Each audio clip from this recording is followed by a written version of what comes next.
Run it up, then run it back. Run it up, then run it back. Run it up, then run it back. Run it up, then run it back. Hello and happy Monday. This is Run It Back. All right, we've got Chandler P in the house, fresh off of his golfing extravaganza that you lost, yes? Yep. Okay, fair enough. And then Lou just being a winner out in Atlanta. Buddy, you are just looking very fresh and springing today. I love this for you. This might be the first time he's ever worn a shirt. I've never seen him wear a shirt. I've never seen your arms. This is a big moment for us, guys. You may not know that, but it is. I wanted to show off my T-shirt. For the girls. It's a good shirt. It's for the girls. Absolutely. We have so much basketball to get to. It was a weekend chock full of drama, controversy, and greatness. Let's start with the Lakers and the T-Wolves, shall we? Anthony Edwards, sir. 43 points, 9 rebounds, 6 assists. Minnesota with a 3-1 series lead in this bad boy.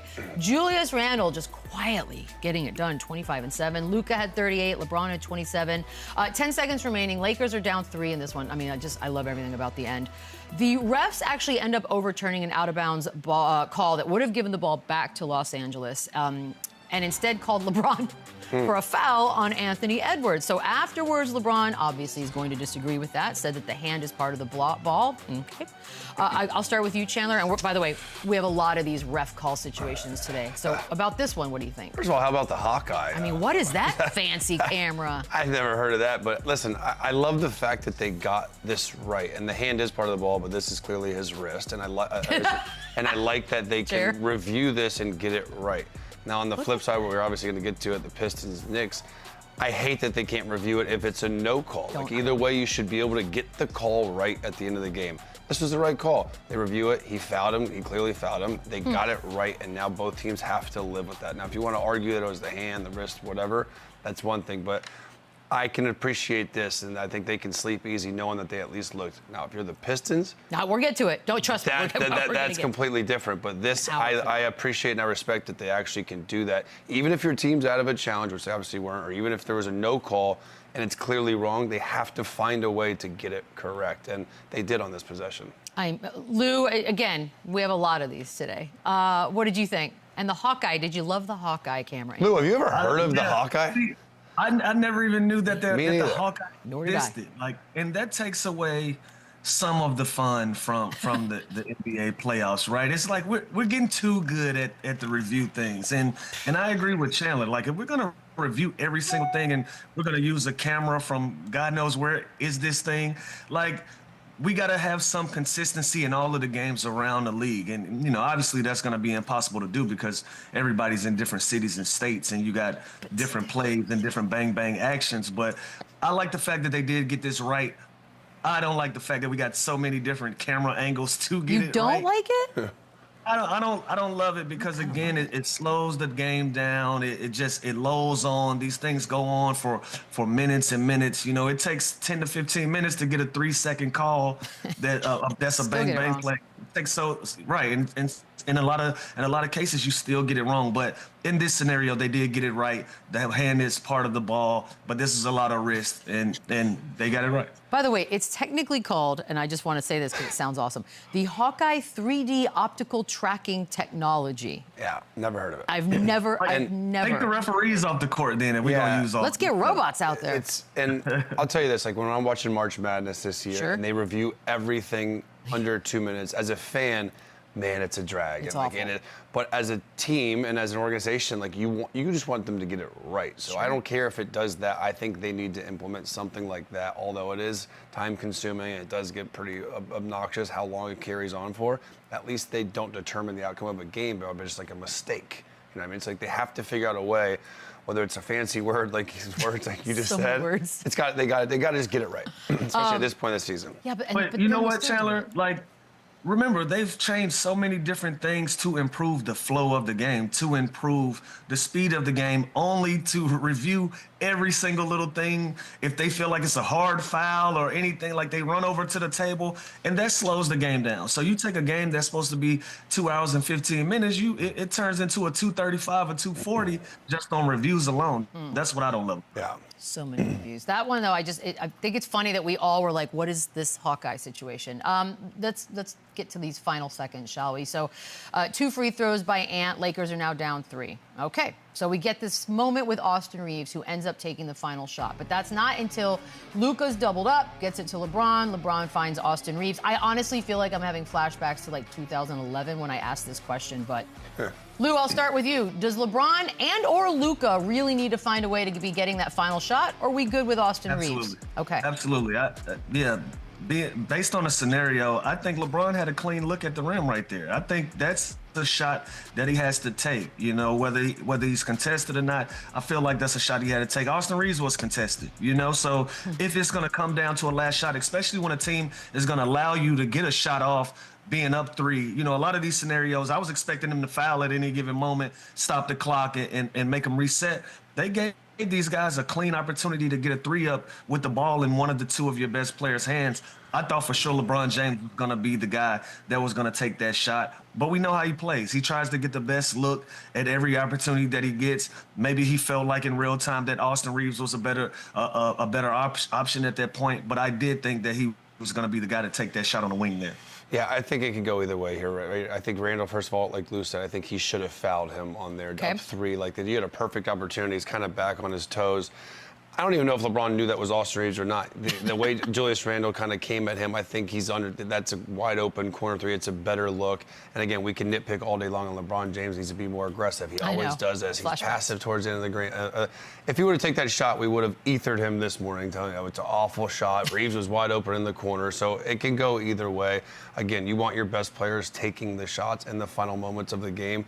When you have a LeBron James, you have a Luka, you don't think Austin Reeves is going to take that shot. But I didn't hate the look. Corner 3 is one of the most efficient, high percent 3-pointers in the game. So I didn't mind it, honestly. And I think his shot would have been a much lower percent shot if he hoisted up a fadeaway over. He's not a scrub. It's not like we haven't seen him make some of these big shots. 5 of 11 from 3 before that shot. But then again, you could maybe look at this and think people were tired. And why, you ask? Well, because the second half was played, all of it, by the 4 starters, Luka, LeBron, Reeves, and Rui. Dorian Finney-Smith was out there as well. All 24 minutes, nobody got a rest, which is weird because the Lakers, correct me if I'm wrong, but were up 10 going into the 4th quarter and then happened to be outscored 32-19. So I don't know if this is a purposeful strategy on JJ's part. I don't know what the thinking was here, not buying them a little bit of rest. But LeBron, 0 points, 0 for 2 in the 4th quarter. Yeah, well, I think his comments after the game kind of solidified that it was intentional. He was going to burn more timeouts to try and give them rest. And I don't agree with it. I think when you're playing this hard, this physical, in the playoff atmosphere game where it's kind of a must-win, right? You don't want to go down 3-1. The chances of them coming back are very, very low. One of your best players is 40 years old, no matter how good a shape he's in. So I don't care if it's a minute and a half left in the quarter where you can kind of get him out and get the whole, in between quarter break to get like 5, 6, 7 minutes of real time. You got to find little pockets, especially their bench has been solid. They take Jackson Hayes out. They start Dorian Finney-Smith, no problem. But I think they have to find ways to get rest. And you look at LeBron in the 4th quarter. He's the only one that didn't score in the 4th quarter, 0 points. And after obviously seeing this now, you got to have him more fresh. You got to have him available. And I think this kind of backfired on him. But I respect him. He wants to play with the guys that he thinks are giving him the best chance to win. And again, it didn't turn out that great there. But I don't like it. There's a reason it hasn't happened since 1997. Like that's not good. Yeah, you know what? He gambled. JJ gambled it, and it didn't go his way. Like, he failed. And at the end of the day, we've talked about this, and now it's rearing its head. We've been talking about this all year long. This Lakers team don't have a deep bench. They're not a deep basketball team. They're a team that are top heavy. They have a super talented, but what do you get when you go to your bench? You know, and in Game 3, their bench had 11 points, excluding Finney-Smith, who had 8 points coming off the bench. In Game 4, they had 0 points outside of Finney-Smith off the bench. Like, he's showing you, I'm going to push all my chips to the middle of the table, and I'm going to take this gamble with the guys that I know, that I feel like I have confidence in giving me the best opportunity to win this basketball game, you know, and we've talked about this all year. So when it comes down to such a pivotal game, especially a Game 4 where you can go down 3-1 like they are now, You got to play the guys that's going to give you the best chance to win the game. Now, was it the smartest thing to do? We can argue back and forth about that, but you got to give yourself an opportunity when you feel like your bench isn't giving you the production that's needed, especially when you're being outscored in the fourth quarter. You don't want to go down 3-1, so you're trying to keep guys on the floor. And on the flip side of that, these guys are tired, and you got a 41-year-old guy out there playing 24 straight minutes in his show. We've never seen him play that way. We've never seen him have the results that he had in the fourth quarter, not being able to score up until now. So you have to look at that. You got to consider all of those things. Yeah, and the fourth quarter, they've struggled all series. So I respect J.J. Redick kind of making adjustments like this, trying different things. Again, I think there is some minutes here to figure out how you can get these guys rest, more timeouts, and then when they needed the timeout, though, are they going to have them available because you're trying to get so much rest? So, again, it was a risk. I respect it, but the Wolves also have been doing a great job in the fourth quarter, making them work, putting Luka in actions. LeBron had some great defensive plays down here, so it's not like he was just out there not scoring. He did impact the game, but I'd like my 40-year-old superstar fresh, and you're not going to be that way playing 24 straight minutes. Got to find a balance. Where do you go? Like, if you're J.J. Redick, where do you go? Like, especially. And you got to go small because the way Minnesota's playing, so you're not playing Jackson Hayes. That literally leaves you Vando or Gabe Vincent, and clearly he didn't have trust in them. But and those guys, and they're not giving you anything. And look at the defensive end. Naz Reid, he's 9 out of 10 in the fourth quarter. Like, he's torching guys in the fourth quarter. Like, so you got to give yourself a chance to win the game. But again, what do you do when your hands are tied, when you got to find 3 or 4 minutes for your 41-year-old superstar to find rest, to keep his legs up under him?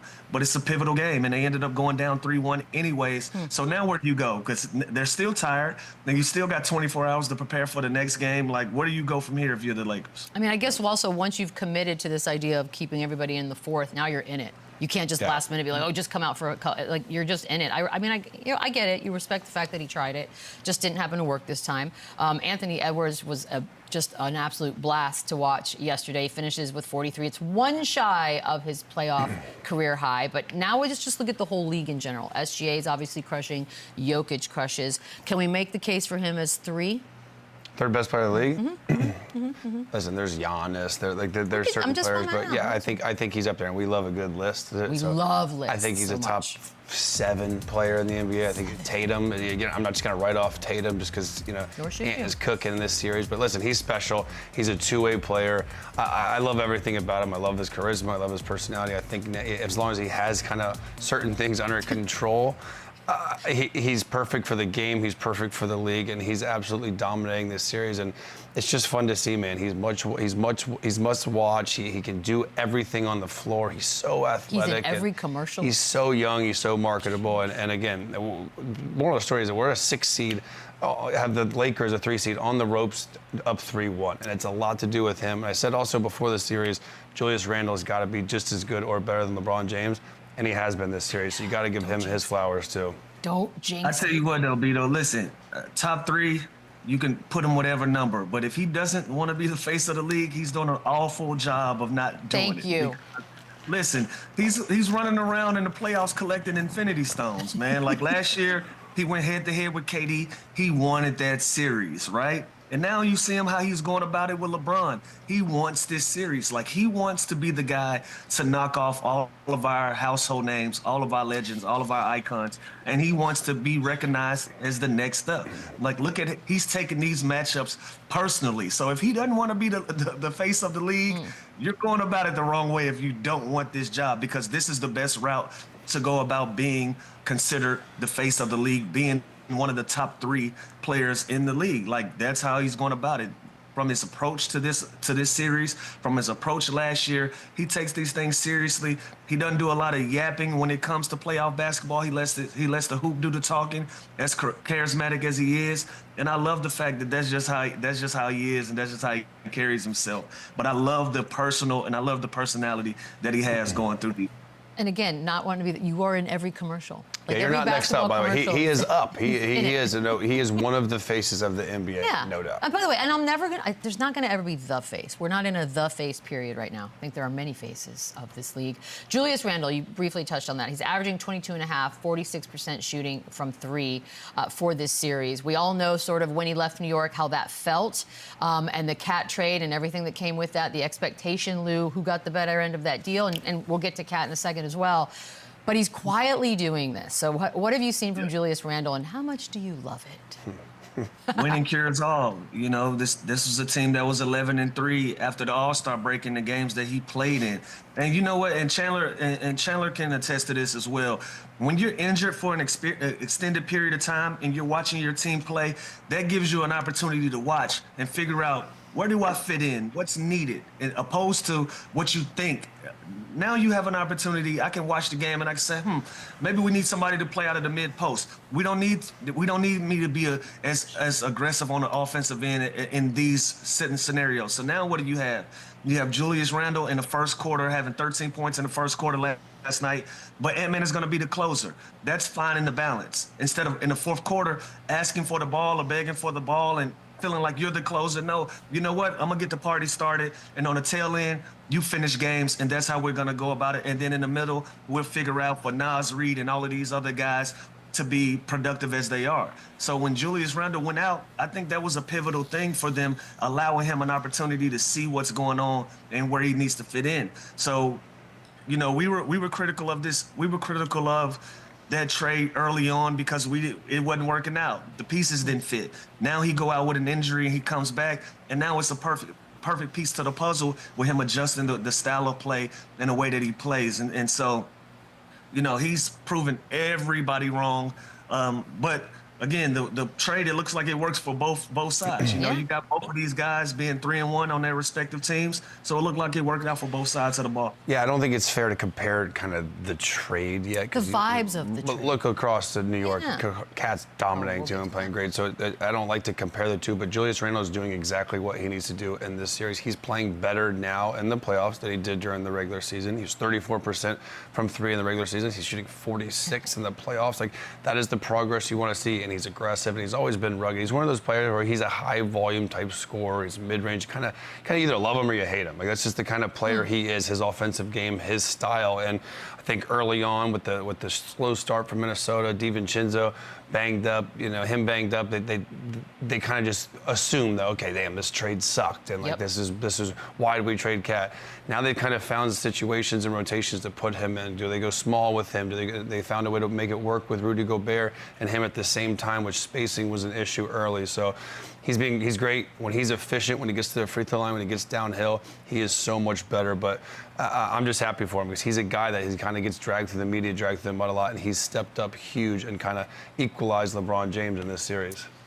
We got to touch on this one part. It's a Nico Harrison moment, only because he's probably watching yesterday having thoughts. But Jaden McDaniels and Ant have combined for 53 points. That is 22 of 38 from the field. When they are guarded by Luka, Chandler, what does that say about Luka? I mean, that's the strategy. That's Chris Finch. He's going to make him work. This is what you guys are going to make Damian Lillard work against when you're playing him. You're going to make Jokic work. You want to make guys that aren't the best defenders, that have so much usage rate on the offensive end, put in different actions, whether that's one-on-one, whether that's ISO, getting pick and roll and making them switch and getting downhill. I'm trying to get them in foul trouble. That's what you have to do to a guy like Luka, who's so talented, who's so elite on the offensive end. You got to wear him out. You got to make him work. That's exactly what they're doing. These guys are so athletic. They're long. They're not going to let him. They're not going to let him off. They want to go downhill on him all game long, all series long. That's what they've done. But that's kind of what everyone's going to do, right? Like that's nothing new. Fair. But Luka does. He's got to. And I think the effort's been there. It's just he's just got to continue to get better on that side of the floor. Just things that we're going to notice, Lou, for the rest of the time that we are watching. You think Nico's watching it? I think everything that goes poorly against is going to be a moment for. Look, he's got to take small victories at this point. Nico does. He's not going to tell us that. I don't think Nico's watched basketball in 2 weeks. Hey, I hope he is. He should. He's taking vacation. Be on vacation somewhere. All right, the controversial one is up. Let's get right to it. Knicks and Pistons. This was the most fun to watch. Yeah. New York gets the win here. with a huge missed call, a 94-93 final. Jalen Brunson at 32, Cat with 27, including the go-ahead 3 dagger right there. Cade Cunningham with 25. It's his first playoff triple-double. Tobias Harris finishes with 18, but it's the ending, right? Okay, and you saw that's where it gets really, really heated. So Josh Hart, right here, there's clear contact on a Tim Hardaway Jr. game-winner attempt. 0 call. And then afterwards, crew chief David Guthrie said, yep, should have been a foul. So I don't know if that's, don't tell us that. Worst missed call in quite some time, Chandler. Is that a fair assessment here? Yeah, one of them. And here's the problem. If he were to blow the whistle there and make a foul call, you can review it. 100%. The fact that there's not a call, even though it's a blatant missed call, you can't review it. It makes no sense. Again, it's one possession. It's a big possession. Coaches always say one play doesn't determine the outcome of the game. This one kind of does. And look at him. He's right there. He's right there. He's looking at him. There's another ref on the other side of him. That is inexcusable. It can't happen in the playoffs. Again, what's going to, and the 2-minute warning, does that, you think that makes the Pistons feel worse or better? Maybe it makes the fan base feel better that they feel like they got shafted. It does not. But at least they have an excuse now. Like, look, we could be up. It means we should have won the game, is what they're saying. It should definitely be. By the way, you could argue this should be 3-1 Pistons right now. Like this is a joke. I don't know. Like, and again, they're clearly not doing it on purpose. But like, what's the consequence for them? The rest, you shouldn't play the rest. Are they suspended the rest of the playoffs?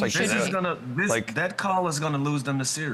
Yeah, like, and that's they're not gonna be able to. Yeah, it's a 2-2 and 3-1, completely different. This may bury the Detroit Pistons. This one call, and again, it's no consolation for you to tell me afterwards, I missed it. I don't want to hear it. Like the fans in Detroit, they aren't celebrating today. We're like, we played good enough, but the referee missed the call, so we feel good. Like, no, they feel like they've been cheated. Like, they feel like they've been slighted. And I know the word cheated is taboo in the NBA, but when you're standing there, you got to make that call, man. You got to blow the whistle on that, especially when you're 4 to 5 feet away from this action and you see it. He didn't lean. He didn't go seeking contact. He went straight up and down, and there's clear contact. There's clear illegal contact on this. You got to make that call. And Lou, let me tell you this. You know how much we hate when players flop and sell it?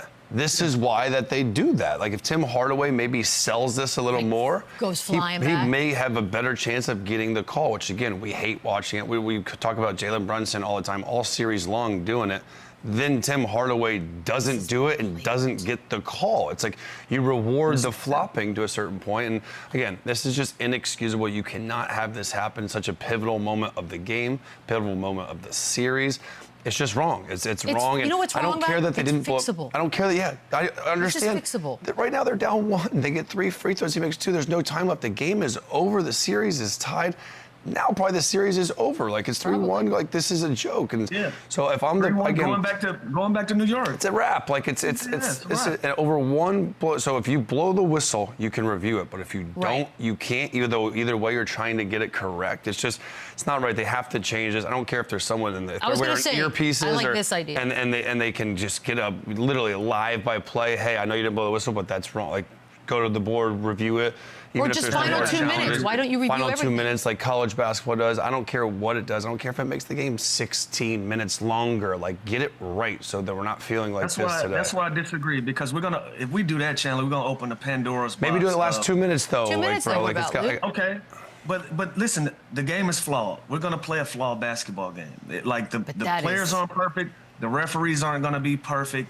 We're never going to get this perfectly right? And so once we start bringing so many different things into it to try to get it to be a perfect game, again, the quality of the game is going to go down. So I want them to figure out a way to get the best way to get these right, and just make the calls that are the obvious calls.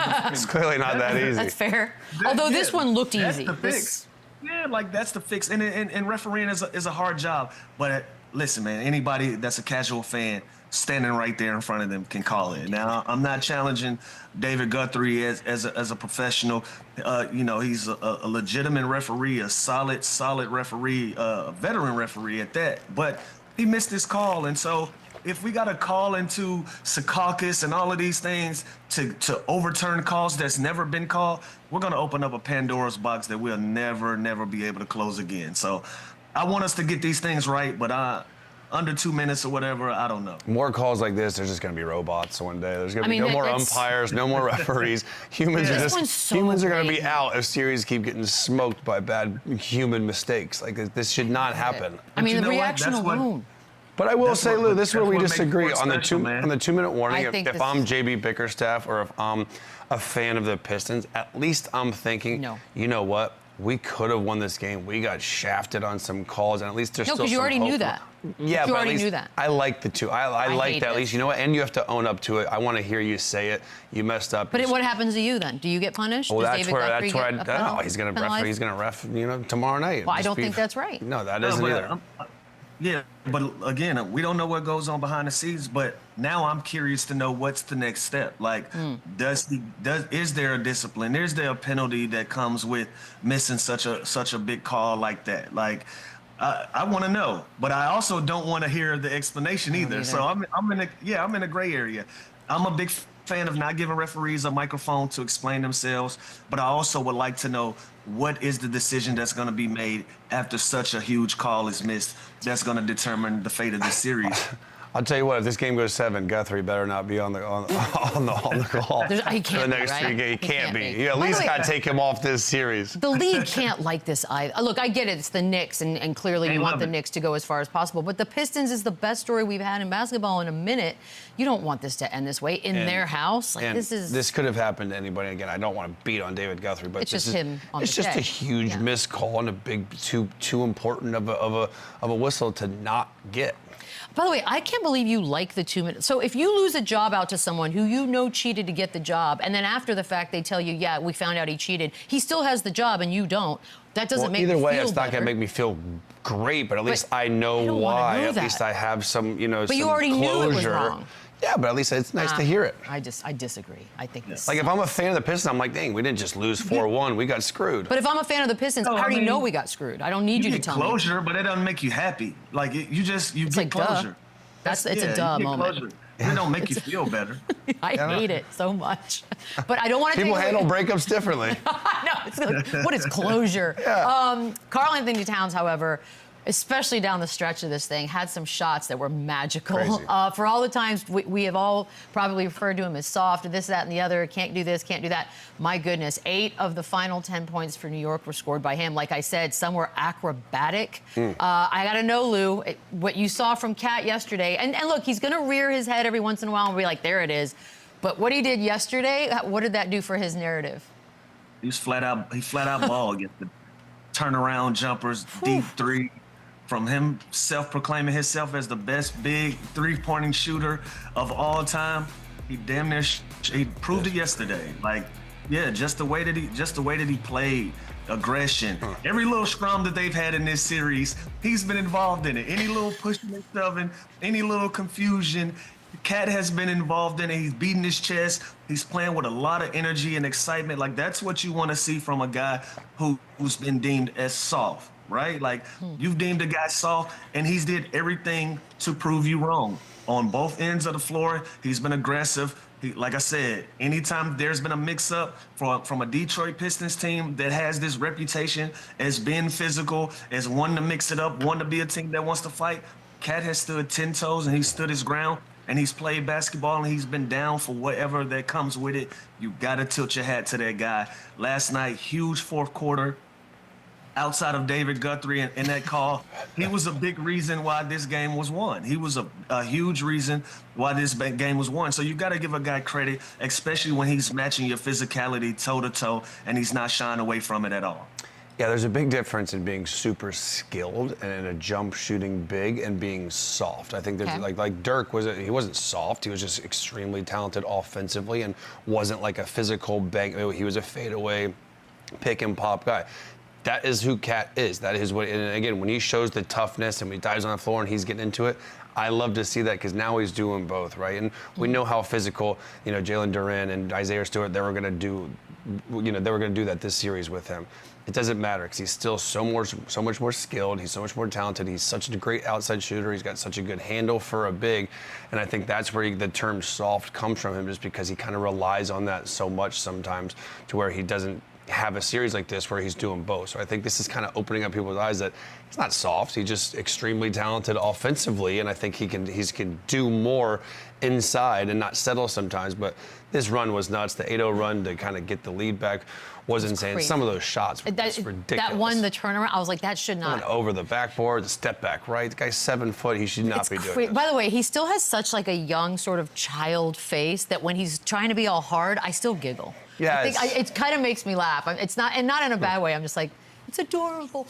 Cade Cunningham. I don't know if this is a respect thing. I don't know if refs are just not there yet with him. I'm not sure, but he got to the free throw line 7 times in the last 2 games, just 7, and he's taken 48 shots over that period of time. Lou, is this just something that in time he will get more of, or?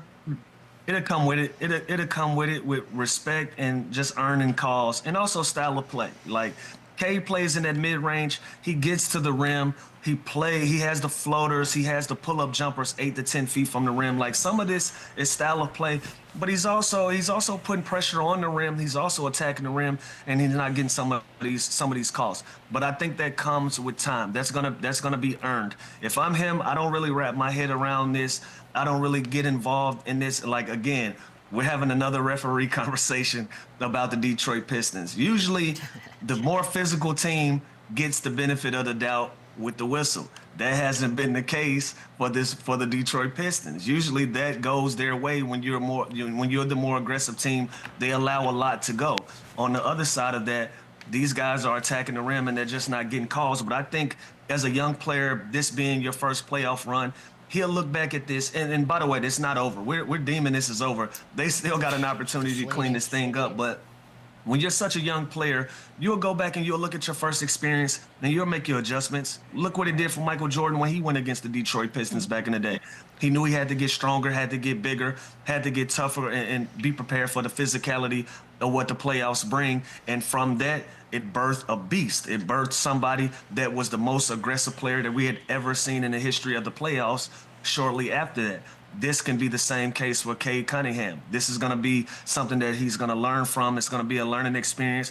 He's going to go in the summertime and figure out things that's going to make his experience more hedged towards his way, in the way that he's going to want to play basketball, dealing with the physicality of the playoffs. And so you can just deem this as him being a young guy, but that respect is going to be earned, and it's going to come with time. Yeah, Cade's a star, and I think he's proven that even down 3-1, that he's had a great series, and he's going against Jalen Brunson, who's the complete opposite with the free throws, right? He's mastered getting it almost too much, where people are almost going against him for flopping and doing too much. So I think as he grows, as he gets more mature and develops, he's going to get to the free throw line more. But there are some missed calls that have happened with him where he's just not getting the benefit of the whistle like these other guards, like the SGA, like Brunson have been getting. So I think that will come in time, and it's got to be frustrating for JB Bickerstaff too, seeing his star player shoot 7 free throws. Then you look across to Jalen Brunson, and it's just getting to the line time after time after time.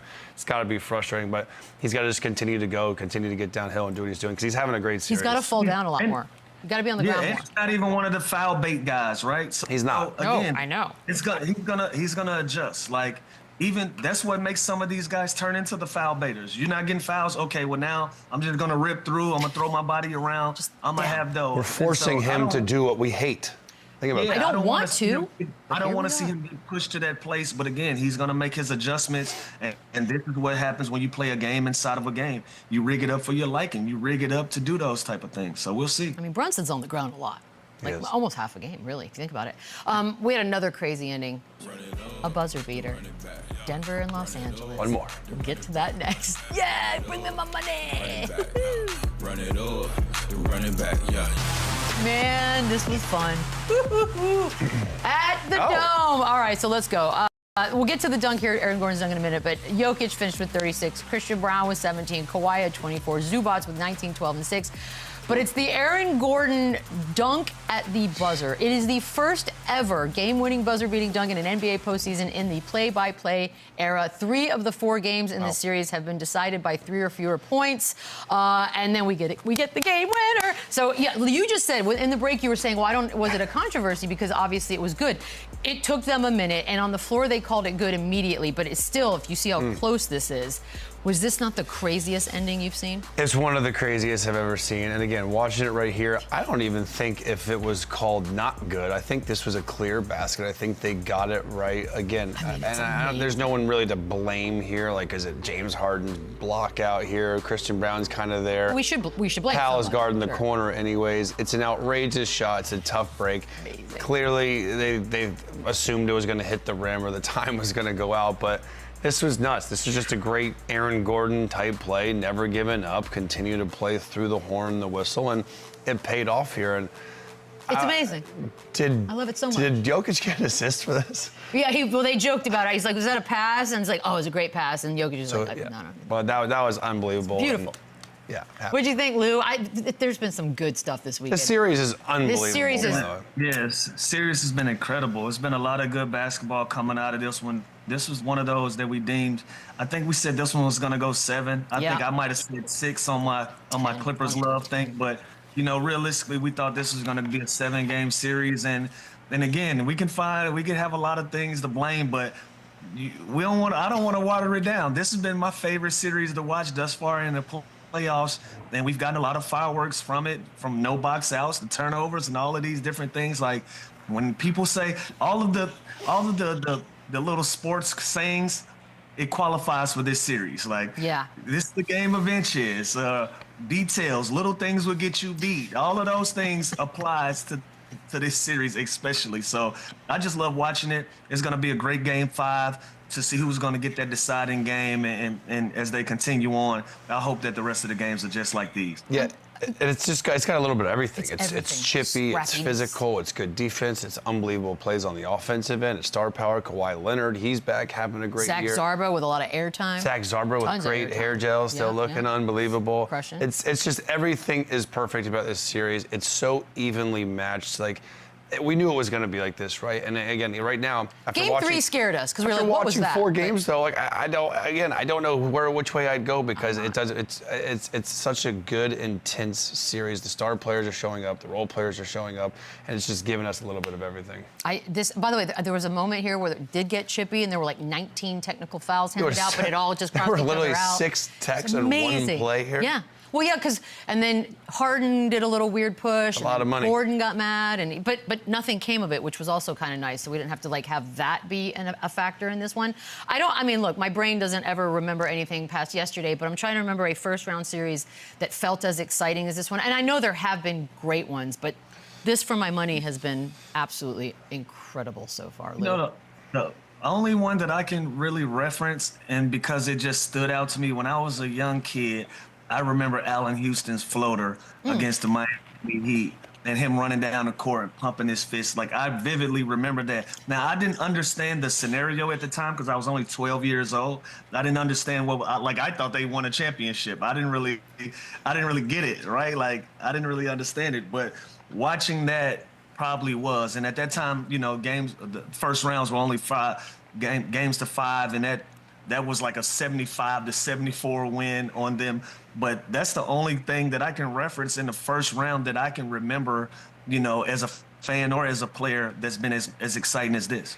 And you know what? All the NBA haters about too many threes, the game's too fast. Watch the playoffs because it is a completely different style of basketball. Look at these scores. Look at these scores now. They are insanely different to how they were in the regular season. And again, I think it's great. I think it's great for the ratings. I think it's great for the game. I think it's much more physical. When you play a team this many times, you know how annoyed you are with it. You know every action. You know what's coming. You know all the terminology, all the calls. So now it's coming down to effort. It's coming down to all those little things that go into all these dust-ups and all this physicality. So it's perfect. It's great. Like I said, you got Jokic, you got Kawhi, you got James Harden. Zubac has been unbelievable. Everybody is doing their thing in this series, and it is the most even, greatest series, first-round series I remember in a really long time. If I could just be the Debbie Downer for a second, the only thing that really kind of sucks is that one of these teams is going home. That I think is the big bummer of all of this. And what sucks is the one that isn't has to play the Thunder. I know. Speaking of, by the way, the MVP thing, we get it. It's a whole season, regular season award, yada, yada. But can we just talk Jokic for one split second here? 36 points, 21 rebounds. We saw how mad he was in Game 3 at everybody because it was just kind of an embarrassing showing. SGA will be MVP, but you have to pick one to have in these playoffs. Should we start with Lou because he's such an SGA guy? No, I'll take it. Okay, you take it. Let him think. I'll take it. I'm taking Jokic. He's the greatest player. He's the greatest player. Look at those stats. I know. Look what he does. And again, SGA deserves MVP. He would have my vote for MVP right now. He's the best player on the best team, the most consistent all year long. He is fantastic. It's just when I look at just the total package, the efficiency of what Nikola Jokic does, the way he gets everybody involved, his numbers, just it's outrageous. I watch him and it just blows my mind. I don't know how he does it. You can't guard him, you can't speed him up, you can't slow him down. He's so unselfish. There's nothing on the basketball floor that he can't do, and at that size, being able to facilitate the way he does, we've never seen anybody like him. Not just this year, not last year, ever in the history of the NBA. He is the best player on the planet, and I'll take him over anybody. So we're not taking the guy that's already on break for the first round? No. By the way, I'd take him second. Second, Lou. I mean, in fairness, though, I think they're asked to do different things. We got to have some consistency with this argument. Again, the winner of this series gets the guy that's chilling already. That's your consolation prize. So we can talk about the individual stuff. I'm taking the guy that's getting ready, that's sitting at home waiting for these guys to finish up so they can run into me. But SGA, I feel like there's a little more help in a way. You feel? I'm going to feel how I feel. I ain't budging. I don't know. Yeah. Lou. Also, the guy chilling played the Memphis Grizzlies without their best player. Come on. Different beast. Still. I mean, listen, Jokic is 20 turnovers away and a tip dunk away from almost getting swept in this series as well. So if y'all gonna make me fight for my little brother, I'm gonna fight. I mean, that's what we're doing. That's what we do every day here. I try to get you to do it. I'm trying to get you to flip. They're both. Coming up, we have even more. Pacers, Bucks. We're gonna look at that one next when we return. Run it up, run it back. This was a bit of a bummer. Pacers, Bucks. Not because the Pacers won. This was an easy one for them. They got a 3-1 lead in this bad boy. But it's the Damian Lillard of it all that really isn't great. He leaves the game with what appears maybe to be an Achilles injury. That's in the first quarter. And I could read you all the rest of the stats, but you see Giannis's face there. I think he realizes the severity of what just happened. Dame leaving this thing in the first, if it's an Achilles, in fact, Chandler, you miss all maybe of next season. So first, let's just start with your reaction to the injury. What did you think? Yeah, I hate it. It's sad. It's someone that's been dealing with kind of these nagging injuries all season long, and it comes to this. And I had a bad feeling. Most of the time, an Achilles is a non-impact kind of move like this, and the way he went down, it feels like it's.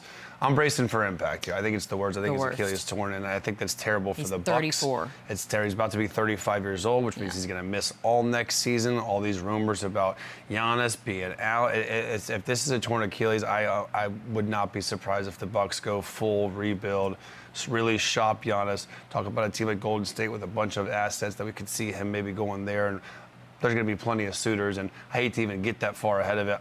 Right now, I feel for Damian Lillard. I feel for the Bucks, and I love what Halliburton said afterwards.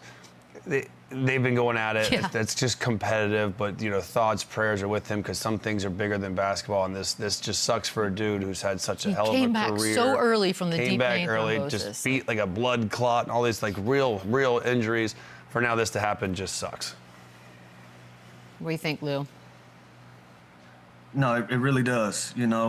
Like Chandler just mentioned, you come back from some battling something that's so serious and severe and blood clots in your body to tearing your Achilles and these things. Like, you just hate to see it. Basketball aside, just a guy that's trying to do everything. You and this ice, I hate it. But everything. You just have really weird ears, too. You hear everything. Am I breathing heavy today? You usually are.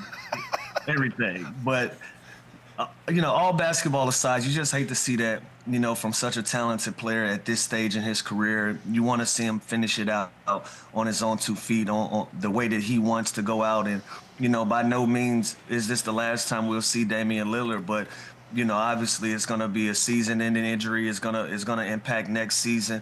And then where do you go from there? You know, it's going to be a lot of questions that's going to need to be answered based on his health and what's left of his career at this point. So you just hate to see a guy go down, especially in a series like this and at a time like this. It almost makes their decisions on the future easier. Like it did it for them? The severity of this Sometimes injury. And again, like, this is tough. You never want to see this happen to anybody, let alone Damian Lillard, someone who's so beloved, someone who's worked so hard, and to come back and just even be in the position to play in this series. It's tough, but again, you hear all the murmurs. You hear the Giannis, is he going to retire there? A lot of people think he's not going to be, and he's going to be shopped. So this, I think, kind of even, and again, the series isn't over yet technically, but I think they're now starting to have those conversations like, what the hell do we do this summer? We're going to miss Damian Lillard. Do we shift? Do we try and get as many picks and assets and a young budding star like a Jonathan Kuminga, who probably wants to get the hell out of there? I see what you're doing. Play, you know what I mean? What you're doing. Yep. I think that's where now these conversations are really going to pick up if you're the Milwaukee Bucks. Well, sadly, I mean, they had started last year when they had a first-round exit. That would have been their second in a row. If they do it again this year, it's their third first-round exit for the Bucks. This narrative has already been floating, and I think, sadly, when Damian Lillard went down last night, it got really loud again. Giannis does have, 2 years and a third-year player option left on that deal. Doesn't mean we're not going to sit here and talk about what happens next for Giannis. Where does he go? Who should take him? Do you think it makes sense for him to return to Milwaukee? I think the mutual respect thing to do there is to have honest, real conversations. And what are the expectations going to be for this team next year? What is the expectations for you?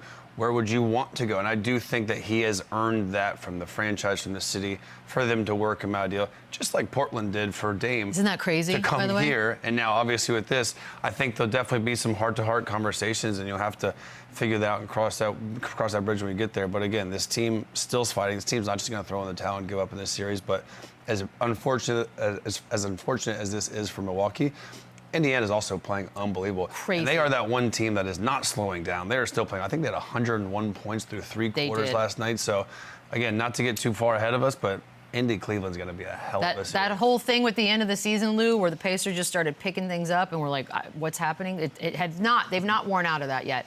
Are you ready to start talking Giannis somewhere else, or where are you mentally on this? I agree with Chandler. It's probably time for the Milwaukee heads and Giannis to have a real conversation. Where do we go from here?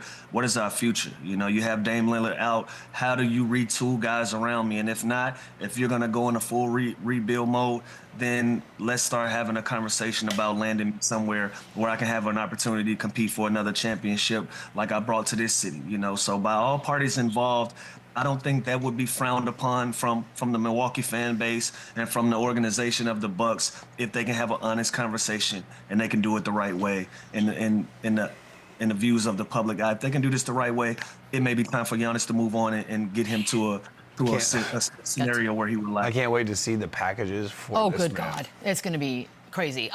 Taking a quick break. Got a little more Run It Back on the other side. Oh, they're salivating. Run it back, run it up, run it back. All right, Rockets, Warriors game 4. Warriors up 2-1 in this one. Is it a must-win, Lou, for Houston? It is. This is absolutely a must-win. Again, those game 4s are pivotal. Like, it's a big difference between being tied up and being down 3-1 to a team that you would consider, you know, not being the top seed. You know, you're the number 2 seed going against a 7. Obviously, it's Steph Curry and Co. But yeah, this is a must-win. Are you okay? It's a Monday. It's a must-win. And Jalen Green again. He goes single digits. What's up with y'all today in there? Single digits, 30, single digits. History repeats itself. He's probably going to have a 30 ball. He's got to be great. He's got to be efficient. I think Jimmy Butler probably plays. Jimmy! Which, again, is going to make them that much better. But that's scary, actually. Rockets need it. Don't think they'll get it. Let's go, H-Town. That's negative. H-Town. We'll be back tomorrow. What am I cheering for? I don't even know. Run it up, run it back, run it up, then run it back, run it up, then run it back, yeah.